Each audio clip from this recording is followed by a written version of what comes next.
Investigators say criminals were selling sex to high-profile clients and hiding in plain sight. And tonight, 3 people are under arrest for running a network of brothels out of apartment buildings across Greater Boston.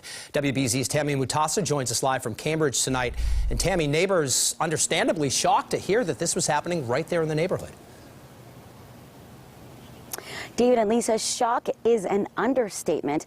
These neighbors had no idea that brothels were being run feet away from their homes. And the feds are telling us this apartment complex you see behind me was one of the places where the Johns would actually come and pay up to $600 an hour to have sex with women who had been trafficked.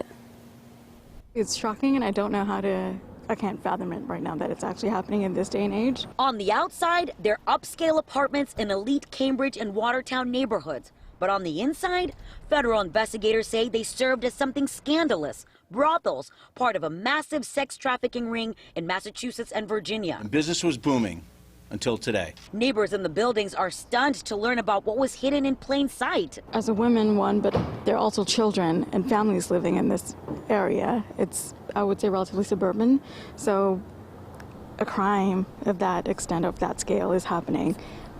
It's a cause for concern. The 3 ringleaders are now charged with luring and coercing primarily Asian women to work there as prostitutes. Prosecutors say the Johns who bought the sex were wealthy and well-connected, even paying a premium to be part of the secret sex network. They are doctors, they are lawyers, they're accountants, they're elected officials, they are executives at high-tech companies and pharmaceutical companies.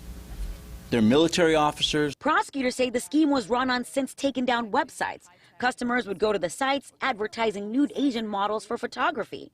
But actually, it was all a ruse to get sex for money. No one is above the law.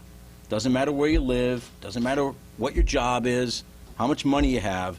Engaging in commercial sex rings, as alleged in this indictment, is illegal. While prosecutors say the investigation is still just beginning, they want to remind people that sex trafficking happens more than we realize. If this ring was happening right under my nose and I didn't know, and I couldn't actually have predicted that this was happening, I don't know when people need to be more aware of who lives in the building, what is going on.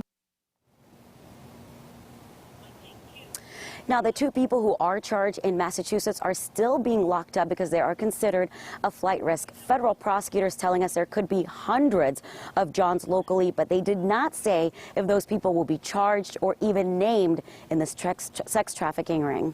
Live in Cambridge, Tammy Mutasa, WBZ News. Pretty shocking, Tammy. Thank you.